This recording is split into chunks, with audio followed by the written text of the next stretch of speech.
بسم اللہ الرحمن الرحیم۔ السلام علیکم ناظرین، آج ہم بیان کریں گے حضرت موسیٰ علیہ السلام کا قصہ۔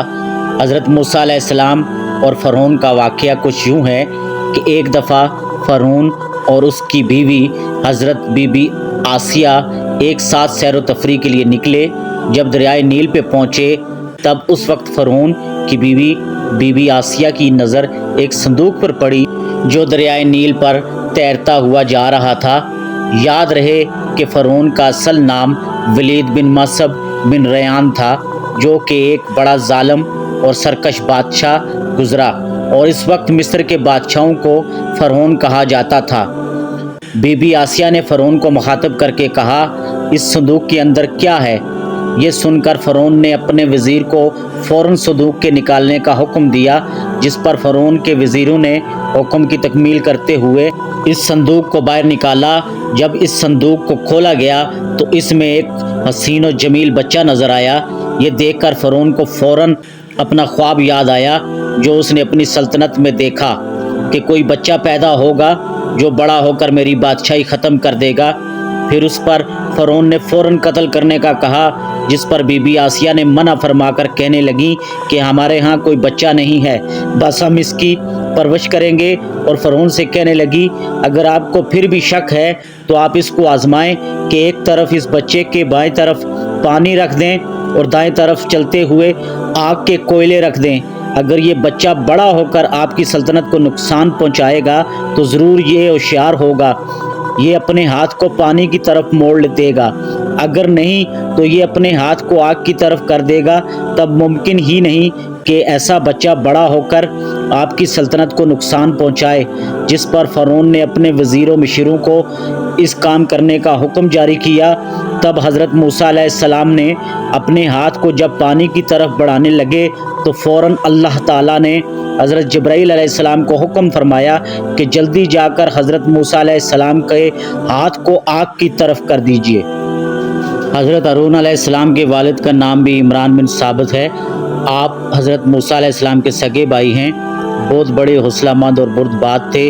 بنی اسرائیل آپ سے بہت محبت کرتے تھے۔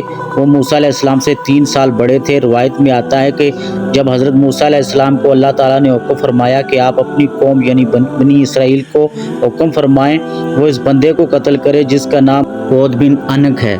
اس کا قد اتنا بڑا تھا کہ سمندر سے مچھلیاں پکڑ کر اپنے ہاتھوں سے سورج کی تپش سے پکا لیتا تھا، تو آپ سب نے انکار کر دیا کہ ہم اس کو قتل نہیں کر سکتے۔ جس پر اللہ کے پیغمبر حضرت موسیٰ علیہ السلام خود اس بندے کو قتل کرنے کے لیے نکلے۔ جب آپ روانہ ہوئے تو آپ کے پاس صرف ایک عصا تھا، یعنی کہ ایک لاٹھی تھی۔ اس کا قد 10 فٹ تھا اور موسیٰ علیہ السلام کا بھی قد مبارک 10 فٹ تھا۔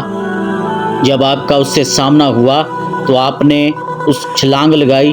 10 فٹ آپ کا قد تھا، یعنی کہ 30 فٹ آپ نے چھلانگ لگا کر اس کو قتل کر دیا۔ ایک دفعہ کا ذکر ہے کہ ایک آدمی دوڑتا ہوا حضرت موسیٰ علیہ السلام کے پاس آیا اور آ کر شکایت کی کہ قبیلے کا ایک شخص مجھ سے لڑ رہا ہے اور مجھے مار رہا ہے۔ یہ سن کر حضرت موسیٰ علیہ السلام تو موسیٰ علیہ السلام کو بڑا غصہ آیا، جس پر آپ نے اس آدمی کو زور سے تھپڑ مارا، جس کی وجہ سے وہ آدمی فوت ہو گیا۔ جب یہ بات فرعون تک پہنچی تو فرعون نے حضرت موسیٰ علیہ السلام کو طلب کیا، لیکن حضرت موسیٰ علیہ السلام مصر کو چھوڑ کر مدین کی طرف روانہ ہوئے، جہاں حضرت شعیب علیہ السلام اپنے اہل خانہ کے خالق مالک ہو، میں تجھے نبوت اور رسالت سے نواز رہا ہوں، کیونکہ جس کو ہم اپنا رسول نبی بنا کر بھیجتے ہیں تو نشانیاں دے کر نوازتے ہیں۔ ابھی سوال یہ پیدا ہوتا ہے کہ اللہ پاک نے موسیٰ علیہ السلام کو کتنی روشن نشانیاں دیں، تو اس کا جواب یہ ہے کہ حضرت موسیٰ علیہ السلام 9 روشن نشانیاں دیکھ کر موسیٰ علیہ السلام کو فرعون کی طرف بھیجا۔ موسیٰ علیہ السلام کا ہاتھ میں ایک عصا مبارک تھا جس سے حضرت موسیٰ اپنی بکریوں کو چراتے تھے۔ اس پر اللہ تعالیٰ نے حضرت موسیٰ علیہ السلام سے پوچھا کہ آپ کے ہاتھ میں کیا ہے؟ اس پر حضرت موسیٰ نے عرض کیا، میرے ہاتھ میں عصا یعنی لاٹھی ہے جس سے میں بکریوں کو چراتا ہوں۔ اس پر اللہ نے اپنی شان و قدرت سے فرمایا کہ اس کو نیچے چھوڑو۔ جب حضرت موسیٰ علیہ السلام نے اپنی لاٹھی کو زمین کی طرف چھوڑا تو فوراً ایک خطرناک سانپ بن گیا، جس پر حضرت موسیٰ علیہ السلام خوفزدہ ہوئے۔ اس پر اللہ نے فرمایا، آپ اسے اپنے ہاتھ میں واپس لیجئے، یہ واپس لاٹھی ہو جائے گا۔ جب حضرت موسیٰ علیہ السلام کو معجزات سے نوازا، جس کا ذکر ہم آگے بیان کریں گے، حضرت موسیٰ علیہ السلام کا معجزہ۔ جب حضرت موسیٰ علیہ السلام کو اللہ تعالیٰ نے معجزات عطا فرمائے تب اللہ تعالیٰ نے حکم دیا کہ بے شک فرعون اور اس کی قوم زیادہ سرکش ہو گئی ہے، جا کر ان کو ہمارے احکامات سنائیں اور ان کو آخرت کے عذاب سے ڈرائیں۔ جس پر حضرت موسیٰ علیہ السلام نے عرض کی، اے میرے پروردگار عالم، بے شک فرعون بڑا ظالم اور سرکش ہے، میری زبان میں لغزش ہے، لہٰذا میرے ساتھ میرے بھائی ہارون علیہ السلام کو نبی بنا کر بھیجیں تاکہ ہم فرعون کو اور اس کے ماننے والوں کو دعوت دے سکیں۔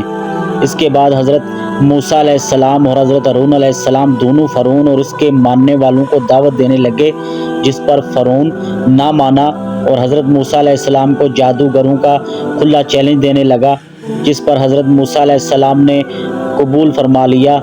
تب ایک دن مقرر ہوا، اس دن فرعون اور اس کے پیروکار میلے کا دن بناتے تھے، جس پر فرعون نے بہت سارے لوگوں کو دعوت دے رکھی تھی۔ تمام ممالک میں بڑے بڑے جادوگر بلوائے اور لوگوں کو جمع کروانے کے لیے اعلانات کروائے، جس پر دور دراز سے لوگ جمع ہونا شروع ہو گئے، لہٰذا میدان سج گیا، جس پر جادوگروں کی تعداد بھی کافی تھی اور فرعون اپنے تخت پر متکبرانہ انداز میں بیٹھا تھا، جس پر جادوگروں کو کارروائی کرنے کا حکم جاری ہوا۔ تب جادوگروں نے حضرت موسیٰ علیہ السلام سے کہا کہ پہلے آپ شروع کریں گے یا ہم شروع کریں؟ موسیٰ علیہ السلام نے کہا آپ ابتدا کریں۔ اس کے بعد جادوگروں نے چھوٹے کرشمے دکھانے شروع کر دیے۔ نتیجہ یہ نکلا کہ ہر طرف سے سانپ ہی سانپ نظر آنے لگے، جس سے لوگ ڈر گئے۔ اس کے بعد حضرت موسیٰ علیہ السلام نے اپنے اللہ تعالیٰ کے عطا کردہ معجزے سے اپنی عصا مبارک کو زمین کی طرف پھینکا، جس پر ایک بڑا سانپ بن کر نظر آیا اور تمام سانپوں کو ایک دم لقمہ کر کے نگل دیا، جس پر تمام جادوگر نے آپ کے یہ معجزہ دیکھ کر کہنے لگے ہم ایمان لے آئے اس رب پر جو موسیٰ اور ہارون کا رب ہے۔ موسیٰ علیہ السلام نے اپنے عصا مبارک یعنی لاٹھی کو دوبارہ نیل پر مارا، جس سے دریائے نیل 12 راستے بن گئے۔ آپ علیہ السلام نے اپنی پوری قوم کو دریائے نیل سے پار فرمایا۔ تب فرعون اپنے لشکر کے ساتھ آن پہنچا، لیکن اس وقت حضرت موسیٰ علیہ السلام اور آپ کے قوم دریائے نیل کی اس پار جا چکی تھی۔ جب فرعون نے دوبارہ دریا کے اندر راستہ دیکھا تو فوراً اپنے گھوڑے کو آگے بڑھانے لگا، لیکن گھوڑا آگے بڑھنے کا نام نہیں لے رہا تھا۔ تب اللہ تعالیٰ نے جبرائیل امین کو حکم فرمایا فوراً جنت سے ایک گھوڑی لے کر فرعون کے گھوڑے کے سامنے لے جاؤ تاکہ فرعون کا گھوڑا اس گھوڑی کو دیکھ کر آگے بڑھے۔ تب جبرائیل امین نے جنت سے ایک گھوڑی لے اور دریائے نیل پر پہنچی، اور جب فرعون کے گھوڑے نے گھوڑی دیکھی تو آگے بڑھنے لگا۔ تب فرعون کا گھوڑا آگے بڑھا، لیکن فرعون لشکر دریا کے درمیان پہنچا۔ تب اللہ تعالیٰ نے دریا کو جاری ہونے کا حکم فرمایا۔ اس طرح فرعون اور اس کے لشکر کے تمام لوگ اللہ تعالیٰ نے تباہ و برباد کر دیے۔ فرعون کی لاش کو قیامت تک عبرتناک بنا کر آج بھی مصر کے عجائب گھر میں موجود ہے۔